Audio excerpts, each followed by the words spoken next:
Greetings, adventurers! It's me, Rachel Dove, the founder of Dungeons Not Dating, back with another class breakdown, and today we're going to be talking about the Wizard class. So if you're considering playing a wizard, stick around. I'm going to break down the 3 biggest pros, 3 biggest cons, and the type of player that I think this class is best suited for. So let's dive right in with those pros.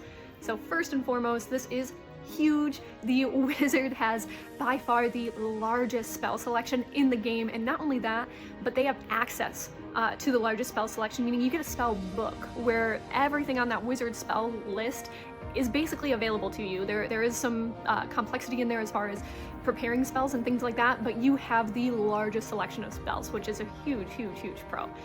The second biggest con that I found with this is you have this amazing utility and creative problem-solving abilities with that wizard class because you have so many different spells, as well as just your general intelligence and things like that, to where you can really kind of put these spells in some of the most creative ways that can change your entire campaign and solve problems in the most unique ways possible, which is also a lot of fun. And then the third thing here is you've got really great battlefield control, and I don't just mean casting fireballs, I mean all of the different spells. You can really transform your battlefield to work better for you and control elements of the environment when you're in combat, which is a lot of fun, and again, just allows you to dive into so much creativity.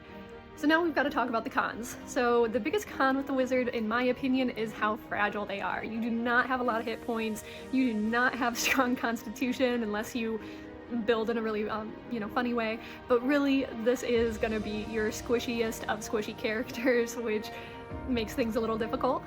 It also, for a con, because as I mentioned, you get a spell book where you have all these spells available to you, that means it's going to require a lot of studying and a lot of prep work on your part, because you're going to need to know a lot of different spells in order to plug and play them creatively.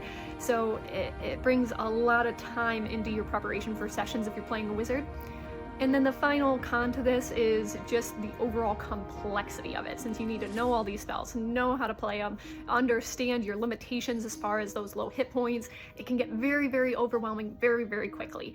So with as fun as this class is, I recommend a wizard for our more veteran players, people who've got some experience with D&D under their belt, know a lot of these spells already, but happy campaigning!